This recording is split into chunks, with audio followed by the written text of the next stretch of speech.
Hello everyone, आज है 3 दिसंबर और आज इस वीडियो में हम बात करने जा रहे हैं बर्गर किंग के बारे में। देखिए 2-3 दिनों से जब से इसके आईपीओ की डेट सामने आई है, ये शेयर बहुत ही ज्यादा चर्चा में रहा है। आईपीओ का 2 दिन निकल चुका है, कल आखिरी दिन है अप्लाई करने का। वीडियो में हम बातचीत करेंगे कि आखिर सिचुएशन क्या है बर्गर किंग के इस आईपीओ की, और हाल फिलहाल में खरीदारी करना कितना सही रहेगा, यहाँ पर इस आईपीओ में अप्लाई करना कितना सही रहेगा, उन सारी चीजों के बारे में आज इस वीडियो में हम बातचीत करेंगे। और लास्ट में ये भी डिस्कस करेंगे कि अप्लाई करना चाहिए कि नहीं। तो वीडियो को मैं शुरू करूँ उससे पहले अगर आपने अभी तक चैनल को सब्सक्राइब नहीं किया है तो प्लीज अभी इसे सब्सक्राइब कर लीजिए, क्योंकि आगे भी बहुत सारे वीडियोस हैं जो आपको काफी ज्यादा हेल्प करेंगे। और उसके साथ साथ अगर आपने अभी तक मेरी टेलीग्राम चैनल को सब्सक्राइब ना किया हो तो उसको भी सब्सक्राइब करना मत भूलिएगा, लिंक आपको डिस्क्रिप्शन में मिल जाएगा। तो शुरुआत करते हैं बर्गर किंग के आईपीओ से। तो देखिए आज दूसरा दिन था इस आईपीओ का और दूसरे दिन में 9.3 टाइम्स सब्सक्राइब हुआ है ये।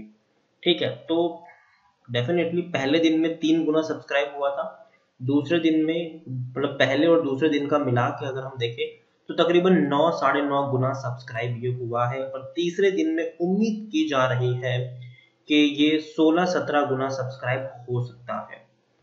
तो काफी ज्यादा उम्मीदें हैं बर्गर किंग से लोगों को। और अगर हम देखने जाए तो बर्गर किंग में सबसे ज्यादा भरोसा अगर किसी ने दिखाया है तो वो आप और हमारे जैसे छोटे निवेशक, जो जिसको हम रिटेल इन्वेस्टर कहते हैं, उन्होंने बहुत बड़ा भरोसा दिखाया है। आप देखिए burger king received a strong response from retail investors. Retail investor ने ही सबसे ज्यादा सब्सक्राइब किया है इसको। आप देखिए the quick service restaurant chain public issue was subscribe 9.38 times. देखिए तो दिसंबर 2 को मतलब दूसरे दिन की अगर हम बात करने जाए तो 9.4 टाइम्स सब्सक्राइब हुआ है, लेकिन उसमें अगर हम देखने जाए तो 37.84 टाइम्स सब्सक्राइबर सिर्फ और सिर्फ रिटेल कैटेगरी ने किया है। अगर हम क्वालिफाइड इंस्टीट्यूशनल बायर्स की बात करें तो उन्होंने सिर्फ 2.70 टाइम्स गुना सब्सक्राइब किया है।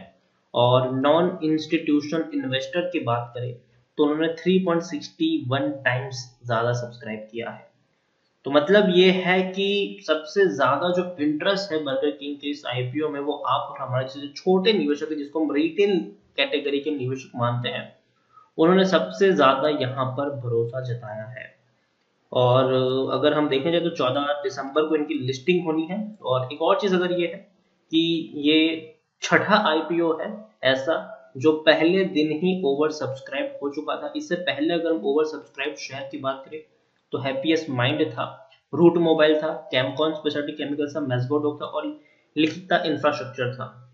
और अब ये छठा शेयर जुड़ चुका है यहाँ पर बर्गर किंग का।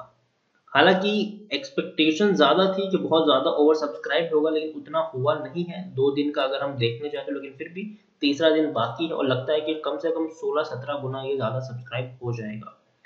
तो यहाँ पर अगर हम बात करने जाए बर्गर किंग की पूरी चीज की देखें तो 2 दिसंबर से लेकर 4 दिसंबर तक की आईपीओ की डेट है।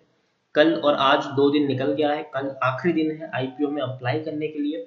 और जो लॉट की बात की तो 250 शेयर है। उसके अलावा आप देखिए जो अलॉटमेंट है, अगर आपको शेयर मिला है कि नहीं उसके बारे में आपको पता चल जाएगा 9 दिसंबर को। 10 दिसंबर को अगर आपको शेयर नहीं मिला होगा तो आपको रिफंड मिल जाएगा। 11 दिसंबर को आपका जो शेयर है वो डीमेट अकाउंट में क्रेडिट हो जाएगा। और 14 दिसंबर को इसकी लिस्टिंग होनी है स्टॉक मार्केट में। तो काफी बड़ा दिन होगा 14 दिसंबर, खास करके उन लोगों के लिए जिन लोगों ने यहाँ पर आईपीओ में अप्लाई किया होगा। हालांकि जिनको मिला होगा उनके लिए भी काफी बड़ा दिन यहाँ पर जरूर होगा। बर्गर किंग के बारे में अगर हम देखें तो इनके जो रेस्टोरेंट है वो 18,000 से भी ज्यादा रेस्टोरेंट है और 100 से भी ज्यादा देशों में कंपनी अपना कामकाज कर रही है। दुनिया की दूसरी सबसे बड़ी फास्ट फूड बर्गर बनाने वाली ये चेन है। तो बहुत बड़ा नाम है बर्गर किंग का, इसमें कोई शक नहीं है। उसके अलावा अगर हम देखने जाए तो इन फास्ट फूड का जो ग्रोथ है वो इंडिया में ही नहीं पूरे देश पूरे दुनिया में बहुत ही ज्यादा तेजी से ग्रो कर रहा है। आज से अगर हम इंडिया का ही अगर मैं आपको एग्जांपल दूं तो 5 साल पहले आपको बहुत कम देखने को मिलते थे बड़े बड़े जो फास्ट फूड चेन है, चाहे वो केएफसी हो, मैकडी हो, डोमिनोज हो, पिज्जा हट हो, बर्गर किंग हो। लेकिन आज अगर हम देख रहे हैं तो काफी ज्यादा ये रेस्टोरेंट ओपन हो चुके हैं और डेफिनेटली वहां पर काफी ज्यादा ऑर्डर्स भी आ रहे हैं। और दूसरी जो खासियत है मुझे इन कंपनियों की लग रही वो ये है कि स्विगी और जोमेटो जैसी फूड डिलीवरी सर्विस के चलते आज के वक्त में इनका जो बिजनेस है वो और ज्यादा बढ़ चुका है। दूसरी एक और चीज अगर यहाँ पर ये भी है कि आप देखते हैं कि कंपनी की अगर हम बात करें तो पिछले 3-4 साल से कंपनी ने कुछ खास अच्छा परफॉर्मेंस नहीं दिखाया है। कंपनी का परफॉर्मेंस उतना अच्छा नहीं रहा है पिछले कुछ वक्त से अगर हम कंपेयर करेंगे तो। और आप देखिए कंपनी के जो खर्चे बढ़े हैं, इनकम बढ़ी है, असेट्स बढ़े हैं, लेकिन प्रॉफिट जो है वो पिछले कुछ सालों से नहीं हुआ है। 31 मार्च 2017 की मैं बात करूं तो 700 करोड़ के आसपास के इनके पास असेट्स थे, 234 करोड़ के आसपास की इनकम थी, 305 करोड़ के आसपास का खर्चा था, मतलब 71 करोड़ का इनको नुकसान हुआ है।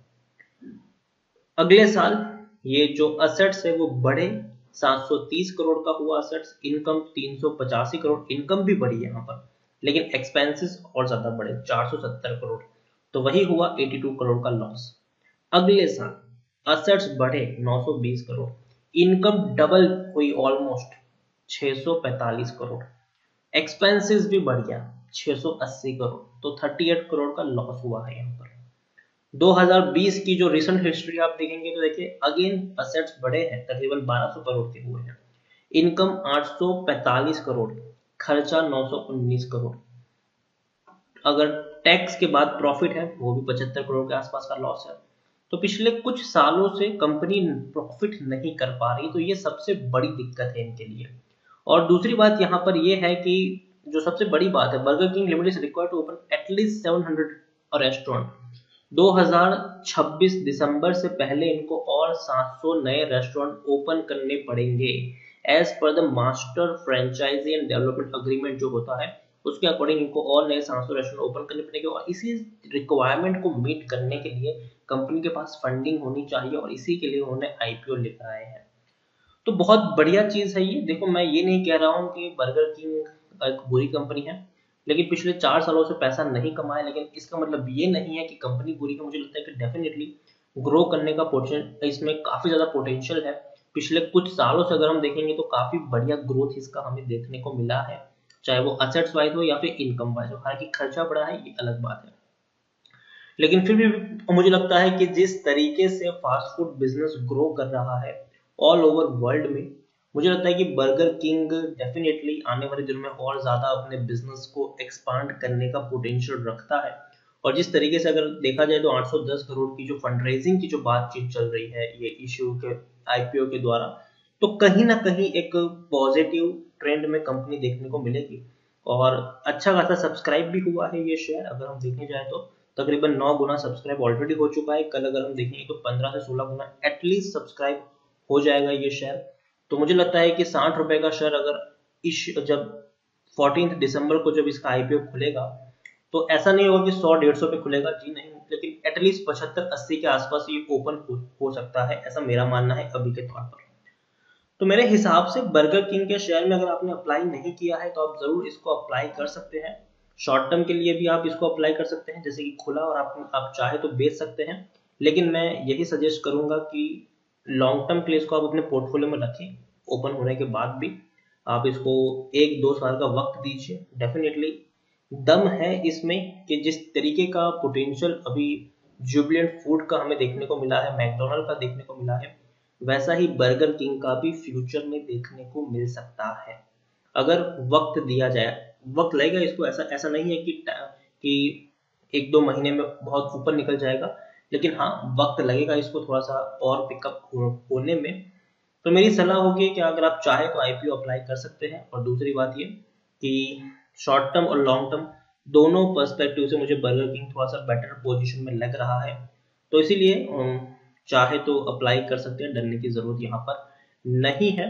हालांकि फंडामेंटल्स उतने अच्छे नहीं है इस कंपनी के, लेकिन जो फ्यूचर एस्पेक्ट है वो मुझे थोड़ा सा इनका पॉजिटिव में लग रहा है। जिस तरीके से कंपनी खुद को एक्सपांड करने की कोशिश कर रही है और जिस तरीके से फास्ट फूड का जो बिजनेस है वो ग्रो कर रहा है, उसको देखकर मुझे लगता है कि डेफिनेटली पॉजिटिव ट्रेंड में। और खास करके अगर हम देखें कि जिस तरीके से जोमेटो और स्विगी ने पूरा गेम चेंज करके रखा हुआ है इन फास्ट फूड चेन को लेकर, तो डेफिनेटली पॉजिटिव साइड में ये लग रहा है।